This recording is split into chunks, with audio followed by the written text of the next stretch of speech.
Hello दोस्तों, कैसे हैं आप सब। उम्मीद है आप सब अच्छे होंगे। दोस्तों, हमने इन्वायरमेंटल स्टडीज़ में कुछ महत्वपूर्ण चैप्टर के बारे में पहले ही देख चुका है, जिसमें से हमारे हो गए कीड़े मकोड़े के बारे में। इनके बारे में हमने कल पढ़ा था और उससे पहले हमने पक्षियों के बारे में जाना था कि कौन से पक्षी किस प्रकार से अपना घोंसला बनाते हैं। दोस्तों, इनसे रिलेटेड क्वेश्चन आपको ईवीएस में देखने को अवश्य मिल सकते हैं। दोस्तों, आज हम कुछ जानवर के बारे में बात करेंगे जिनसे रिलेटेड क्वेश्चन आपके एग्जाम में देखने को मिल सकते हैं। तो चलिए शुरू करते हैं बिना किसी विलंब के। डॉग कुत्तों की गलियों में अपनी जगह बटी हुई होती है। एक कुत्ता दूसरे कुत्ते के मल मूत्र की गंध से जान लेता है कि उसके इलाके में बाहर का कुत्ता आया था। दोस्तों, आप सभी ने देखा होगा, अगर आपके गली में कोई कुत्ता है, अगर बाहरी कोई कुत्ता उसको देख लेता है तो उस पर भौंकना शुरू कर देता है। अर्थात उसका एक अपना एरिया होता है। सभी कुत्ते मल मूत्र से अपने एरिया को चिन्हित करते हैं। अगर उनके इलाके में कोई दूसरा कुत्ता आता है तो उनको देख करके क्या करते हैं, भौंकना शुरू कर देते हैं। आइए देखते हैं चूहे के बारे में। चूहों को देखने की क्षमता कम होती है, लेकिन इनके सूंघने की और टेस्ट करने की क्षमता अधिक होती है। दोस्तों, आपके एग्जाम में अगर देखने को मिल जाए कि चूहे की कौन सी क्षमता कमज़ोर होती है, तो चूहों की देखने की क्षमता जो है क्या होती है, वो कमज़ोर होती है, परंतु वो सूंघने में और कुतरने में काफ़ी तेज़ होते हैं। दोस्तों, ईवीएस में ज़्यादातर क्वेश्चन आपके एनसीईआरटी पैटर्न से पूछा जाता है। अर्थात अगर आपने एनसीईआरटी का क्लास 3 से लेकर के 7-8 तक का ईवीएस का बुक पढ़ लिया तो आपके लिए परीक्षा पास करना काफ़ी आसान हो सकता है, क्योंकि ईवीएस में ज़्यादातर क्वेश्चन आपके बुक से ही देखने को मिलते हैं। जैसे कि यहाँ पर हम हाथी के बारे में देखने जा रहे हैं। हाथी के बारे में क्लास 5 में एक चैप्टर है जिसे हम नंदू हाथी के नाम से जानते हैं। आइए देखते हैं इन हाथी के बारे में क्या कहा जाता है। हाथी को पानी और कीचड़ में खेलना बहुत पसंद है। हाथी को कहाँ पसंद है खेलना? हाथी को पानी और कीचड़ में खेलना बहुत ज़्यादा पसंद आता है।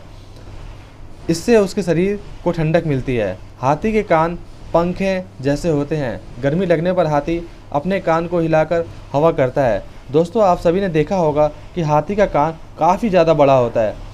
उससे वह अपने आप को हवा लगाने का काम करता है। वो उसके लिए पंखे का काम भी करता है। 3 महीने का हाथी 200 किलोग्राम का वज़न होता है।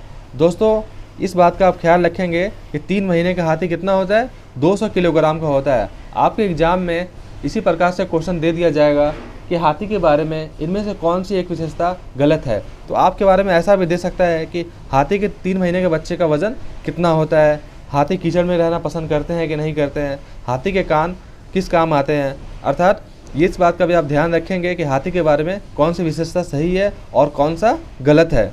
इसमें से आपका सीटेट में क्वेश्चन आता ही आता है। एक बड़ा हाथी दिन में 100 किलोग्राम से ज़्यादा पत्ते और झाड़ियाँ खा लेता है। दोस्तों, हम सभी कितना खाते होंगे? मुश्किल से 1 किलोग्राम एक दिन में ही खा पाते होंगे, परंतु एक बड़ा हाथी जो कि 100 केजी तक का खाना खा सकता है। अगर आपसे क्वेश्चन में देखने को मिल जाए कि एक हाथी कितना खाना एक दिन में खा सकता है, तो वो आपका 100 केजी तक का पत्ते और झाड़ियाँ खा लेता है। हाथी बहुत कम आराम करता है, एक दिन में केवल 2 से 4 घंटा। दोस्तों, मनुष्य के लिए 8 घंटे की नींद आवश्यक होती है, परंतु एक हाथी केवल 2 से 4 घंटा ही एक दिन में सोता है। दोस्तों, देखिए कितना बड़ा जानवर है, परंतु वो केवल 2 से 4 घंटा ही दिन में सोता है। आइए देखते हैं हाथी के झुंड के बारे में। हाथी का झुंड में केवल हाथनियाँ और बच्चे ही रहते हैं। दोस्तों, आपको पहले भी हमने बताया था कि हाथनी के झुंड में केवल हाथनियाँ और बच्चे रहते हैं, इनमें नर हाथी नहीं रहते हैं। झुंड की सबसे बुजुर्ग हाथनी ही पूरे झुंड का नेता होता है। अगर आपके एग्जाम में इस प्रकार से क्वेश्चन आ जाए कि हाथी के झुंड का नेता कौन होता है, तो वो होते हैं बुजुर्ग हाथनी। जो सबसे ज़्यादा एजेड हाथनी होती है वो आगे आगे चलती है और उसके पीछे पीछे सारा ग्रुप चलता रहता है। इस झुंड में 10 या 12 हाथनी और बाकी बच्चे रहते हैं। ये झुंड केवल 10 या 12 हाथनी का ही होता है। 14-15 साल तक हाथी इस झुंड में रहता है, फिर वह झुंड छोड़कर चला जाता है। दोस्तों, यहाँ हाथी से मेरा बात हो रहा है जो कि नर हाथी होता है। नर हाथी केवल 14-15 वर्ष की आयु में झुंड छोड़ करके चला जाता है। स्लोथ दिखने में भालू की तरह होते हैं, पर ये भालू से अलग होते हैं। ये दिन में करीब 17 घंटे पेड़ से उल्टे लटक कर आराम से सोते हैं। दोस्तों, जहाँ पर हम हाथी की बात करते हैं वो केवल 2 से 4 घंटे ही सोता है, परंतु एक स्लोथ एक भालू के जैसा दिखने वाला जानवर होता है। ये काफ़ी ज़्यादा सुस्त जानवर होता है और ये दिन में कितना 17 घंटे की नींद लेता है। ये सप्ताह में एक बार ही शौच के लिए पेड़ से नीचे उतरता है। दोस्तों ये इतना आलसी होता है कि ये काफ़ी धीरे धीरे चलता है और ये हफ्ता में सिर्फ एक बार ही पेड़ से नीचे उतरता है, वो भी शौच करने के लिए। जिस पेड़ में रहता है उसी के पत्ते खाकर अपने पेट भरता है। दोस्तों ये जो है पत्ता खाता है और जिस पेड़ में रहता है केवल उसी पेड़ का वो पत्ता खाता है, बाकी दूसरे पेड़ में वो नहीं जाता है। 40 वर्ष के अपने जीवन में ये सिर्फ 8 पेड़ों पर ही घूमता है। दोस्तों जब तक उस पेड़ की सारी पत्तियां ख़त्म नहीं हो जाती हैं तब तक वो उसी पर रहता है। जब उस पेड़ की सारी पत्तियां ख़त्म हो जाती है तब वो दूसरे पेड़ पर जाता है, अर्थात उसके 40 वर्ष की आयु में केवल 8 पेड़ पर ही घूमता है। 8 पेड़ का मतलब हो गया कि केवल 5 साल वो एक पेड़ पर रहता है और इस तरह से वो केवल 8 पेड़ को ही अपने जीवन भर में घूम सकता है। अब आते हैं हम बाघ की तरफ। बाघ अंधेरे में हमसे 6 गुना बेहतर देख सकता है, अर्थात अगर हम लोग के सामने पूरा अंधेरा कर दिया जाए तो हम लोग को कुछ भी सही से दिखाई नहीं देगा, लेकिन बाघ जो है उन्हें हमसे 6 गुना अधिक बेहतर दिखाई देता है, अर्थात वो हमसे काफ़ी बेहतर सब कुछ देख पाते हैं। ज़्यादातर आपने देखा होगा कि बाघ जो है अंधेरे में ही अपना शिकार करना पसंद करते हैं, क्योंकि उन्हें अंधेरे में उनका विज़न ज़्यादा क्लियर रहता है। बाघ की मूछें हवा में हुए कंपन को भाप लेती है। दोस्तों आपने टीवी या कहीं पर बाघ को देखा होगा, बाघ की बड़ी बड़ी मूछें होती हैं और उनकी मूछें हवा में हुए कंपन को भी भाप लेती है, जिससे उसे शिकार की सही स्थिति का पता चल जाता है और इससे वो अंधेरे में रास्ता ढूंढ लेते हैं। दोस्तों उनका मूछ जो है एक प्रकार से आप कह सकते हैं कि नेटवर्क की तरह काम करता है। वो उनसे हवा में हुए कंपन को पहचान लेती है और उनसे शिकार के सही स्थिति का पता लगा करके वो अपने शिकार करने में सक्षम होती है। बाघ अपने इलाके में मूत्र करके अपनी गंध छोड़ता है, दूसरा बाघ इस गंध को तुरंत पहचान लेता है। जिस प्रकार से कुत्ता जो है मूत्र से अपने एरिया को कवर करता है, उसी प्रकार से बाघ भी जो है क्या करता है, अपने मूत्र से अपना एक एरिया बनाता है और उस एरिया में अगर कोई दूसरा बाघ आ गया तो उसे वो मार के भगाता है। बाघ मौके के अनुसार अपनी आवाज़ बदलता रहता है। दोस्तों बाघ जो है कभी दहाड़ता है, कभी धीरे बोलता है, अर्थात वो मौके के अनुसार अपनी आवाज़ को बदलता रहता है। बाघ का गुर्राना 3 किलोमीटर दूर तक सुना जा सकता है।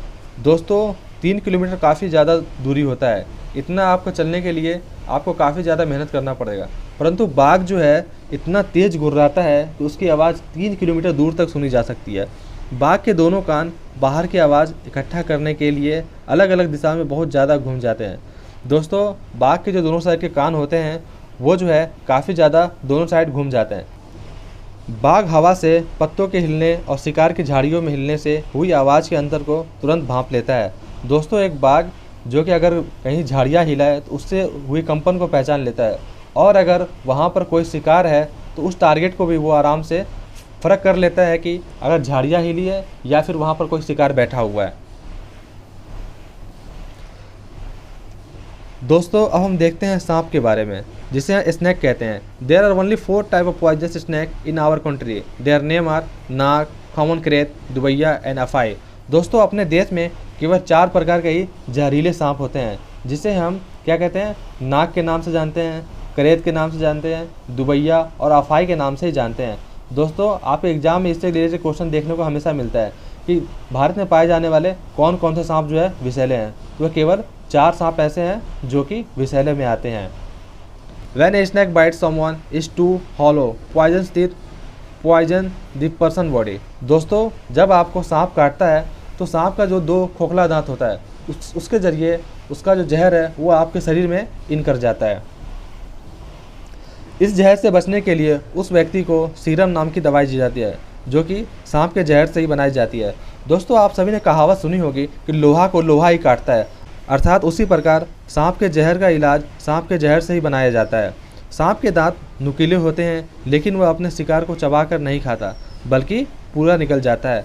दोस्तों एग्जाम में ये क्वेश्चन भी आ सकता है कि सांप के दांत कैसे होते हैं, तो आप ध्यान में रखेंगे सांप के दांत नुकीले होते हैं, परंतु वो अंदर से क्या होते हैं, वो जो है खोखले होते हैं।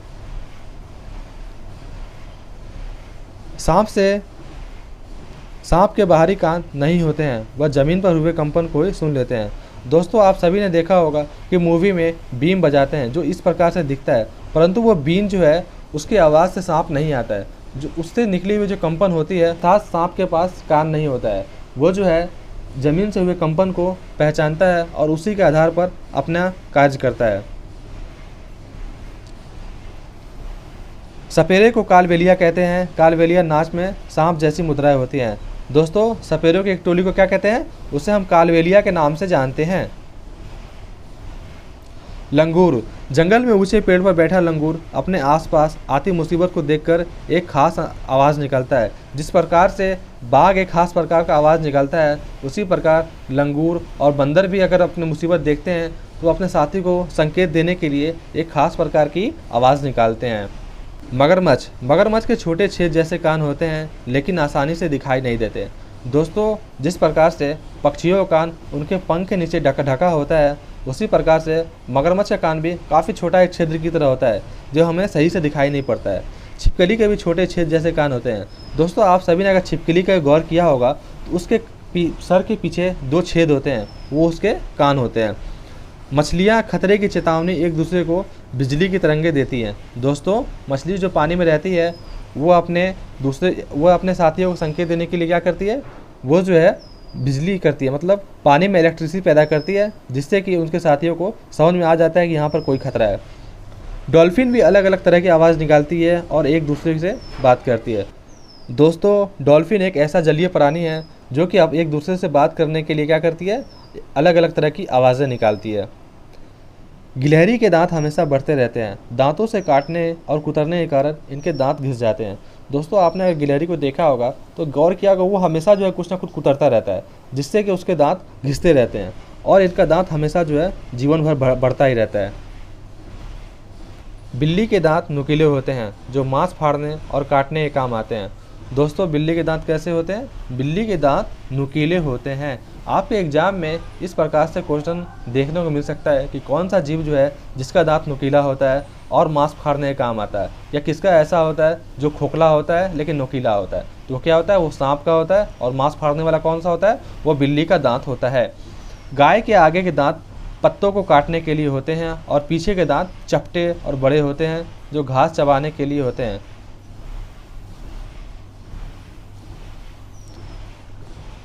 दोस्तों, अब हम जानवरों के बारे में कुछ ऐसी बातों को ध्यान में रखेंगे जो कि हमारे सीटेट के एग्ज़ाम के लिए काफ़ी ज़्यादा इम्पोर्टेंट है। जानवरों की खाल पर जो डिज़ाइन होते हैं वह उनके बालों के रंग के कारण होते हैं। दोस्तों, इनके बारे में सबका अलग अलग मतभेद है। किसी किताब में ऐसा दिया हुआ है कि वहाँ के जलवायु परिवर्तन के कारण ऐसा होता है, लेकिन आप चलेंगे ईवीएस के हिसाब से। ईवीएस में आपका दिया हुआ है कि बालों के रंग के कारण उसके ऊपर का डिज़ाइन बना होता है। दिन में जागने वाले जानवर आमतौर पर कुछ रंग को ही देख पाते हैं। दोस्तों, जिस प्रकार से हम बहुत सारे रंग को एक साथ देख पाते हैं, परंतु दिन में जागने वाले जानवर केवल कुछ रंग को ही देख पाते हैं। रात में जागने वाले जानवर हर चीज़ को सफ़ेद और काली ही देखते हैं। दोस्तों, आमतौर पर ज़्यादातर जानवर चीज़ों को दिन में भी काली और सफ़ेद देखते हैं, परंतु कुछ ऐसे जानवर हैं जो कि कुछ रंग को देख पाते हैं, परंतु रात में जितने भी जानवर जागते हैं वह केवल सफ़ेद और काला ही देख पाते हैं। बहुत से जानवर किसी खास मौसम में लंबी गहरी नींद में चले जाते हैं, जैसे छिपकली।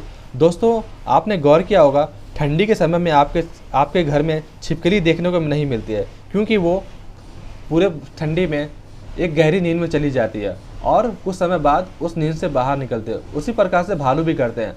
भालू भी ठंडी का मौसम आते ही वो एक गहरी नींद में चले जाते हैं। उसके 2-3 महीना तक वो कुछ नहीं खाते हैं, वो वैसे ही पड़े रहते हैं। उनके अंदर का जो वसा होता है वही पिघलता है, जिससे उन्हें एनर्जी प्राप्त होती है। उसी प्रकार से छिपकली भी क्या करते हैं? वो गहरी नींद में चली जाते हैं। कुछ जानवर तूफान या भूकंप आने के कुछ समय पहले अजीब हरकतें करने लगते हैं। जंगलों में रहने वाले लोग समझ जाते हैं कुछ बुरा होने वाला है। दोस्तों, हम सभी भी देखते हैं कि अगर आपके गेट पर कोई कुत्ता भौंकता है तो हम उसे अशुभ मांगते हैं। इसी प्रकार से अगर तूफान या भूकंप आने वाला हो तो जानवरों को उससे पहले ही पता चल जाता है, वो अजीब तरह से हरकतें करने लगते हैं, जिससे जंगल में रहने वाले लोग समझ जाते हैं कि कुछ बुरा होने वाला है। जानवरों में भी देखने, सुनने और महसूस करने की शक्ति होती है। वैज्ञानिक का मानना है कि कई जानवर की अपनी पूरी भाषा होती है। दोस्तों, वैज्ञानिक का यह भी मानना है कि कई जानवर ऐसे होते हैं जिनकी अपनी पूरी एक भाषा है। जिन जानवरों के बाहरी कान व शरीर व बाल होते हैं वे बच्चे देते हैं। दोस्तों, आपके एग्जाम में इस प्रकार से क्वेश्चन आ सकता है कि ऐसा कौन सा जानवर है जो कि बच्चे देता है, या ऐसा कौन सा जानवर है जो अंडा देता है। तो आप क्या ख्याल रखेंगे? जिन जानवरों के बाहरी कान व शरीर पर बाल होते हैं वो बच्चे देते हैं। जैसे कि गाय का कान होता है गाय का कान आपका शरीर से बाहर इस प्रकार से होता है और वो बच्चे देने का काम करते हैं। जिन जानवरों के बाहरी कान व शरीर में बाल नहीं होते हैं वे अंडे देते हैं। दोस्तों, जिन जानवरों के बाहरी कान व शरीर पर बाल नहीं होते हैं, आपने चिड़िया देखा होगा जैसे कि कबूतर, मुर्गी, आपने गौर किया होगा उनके कान दिखाई नहीं देते हैं। उनके कान जो है फर के पीछे पीछे छुपे हुए थे, एक छेद के प्रकार के होते हैं और वो क्या करते हैं, वे अंडे देना पसंद देते हैं। स्तनधारियों की विशेषताओं में इनके शरीर पर बाल का पाया जाना और कान के मध्य भाग में 3 अस्थियों मेलेनियन, इनकस व स्टेपस का पाया जाना प्रमुख है। दोस्तों, स्तनधारी हम किसे कहते हैं? ऐसा जीव जंतु जो कि अपने बच्चे को दूध पिलाती है उसे हम स्तनधारी के नाम से जानते हैं। स्तनधारी के भाग में कुछ 3 अस्थियाँ देखने को मिलती हैं जिसे हम मेलेनियन, इनकस व स्टेपस के नाम से जानते हैं। दोस्तों, आज के लिए बस इतना ही। उम्मीद है आपको आज का यह सेशन पसंद आया होगा। दोस्तों, सीटेट में इनमें से रिलेटेड आपका एक क्वेश्चन देखने को मिल सकता है, अर्थात इस चैप्टर को भी आप काफ़ी अच्छे से पढ़ लेंगे। Thank you.